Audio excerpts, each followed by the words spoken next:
जब जिन्नात ने लड़की को उठा लिया, फिर गौसे पाक ने ऐसा क्या किया, उस जिन्न की गर्दन काट दी गई। चलिए जानते हैं। बगदाद के रहने वाले एक बुजुर्ग अब्बू सईद हजरत गौसे आजम रहमतुल्लाह अलैह की खिदमत में हाजिर हुए और रोते हुए बोले, हुजूर मेरी एक जवान बेटी है, आज वो छत पर गई थी कि अचानक न जाने उसे क्या हुआ, वहाँ से गायब हो गई। मुझे लगता है उसे किसी जिन्न ने अगवा कर लिया है। सरकार गौसे आजम ने उनकी परेशानी सुनी और एक खास तरीका बताया। तुम आज रात शहर के बाहर करख के वीराने में जाओ, वहाँ एक टीले पर बैठकर अपने चारों तरफ एक दायरा खींच लेना और दायरा खींचते वक्त ये कहना, बिस्मिल्लाह अला नियति अब्दुल कादिर। रात में वहाँ जिन्नात के लश्कर गुजरेंगे, उनकी शक्लें डरावनी होंगी, लेकिन तुम डरना मत, वो तुम्हारे दायरे के अंदर नहीं आ सकेंगे। आखिर में जिन्नात का बादशाह आएगा, तुम उससे मेरा सलाम कहना और अपनी बेटी का मामला बताना। वो बुजुर्ग हुक्म के मुताबिक उस वीराने में गए और दायरा खींचकर बैठ गए। जब रात का वक्त हुआ तो डरावनी शक्लों वाले जिन्नातों का गिरोह वहाँ से गुजरने लगा। कोई बिना सर का था तो किसी के कई सर थे, वो भयानक थे, लेकिन दायरे की वजह से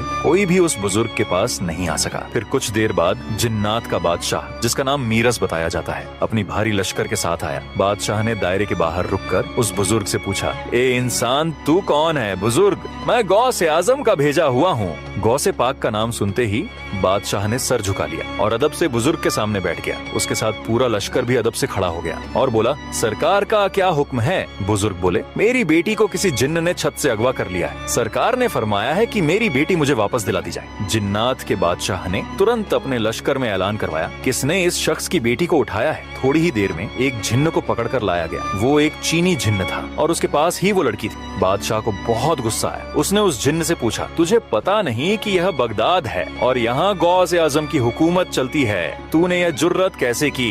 उस जिन्न की गर्दन काट दी गई और लड़की को बाहिफाजत बुजुर्ग के हवाले कर दिया गया। सुभान अल्लाह, गौसे आजम का वो मर्तबा है जहाँ जिन्नात भी थर थर कांपते हैं। दोस्तों, अगर आप भी गौसे आजम के सच्चे दीवाने हैं तो दिल से लिखिए या गौसे आजम और लाइक सब्सक्राइब जरूर करें।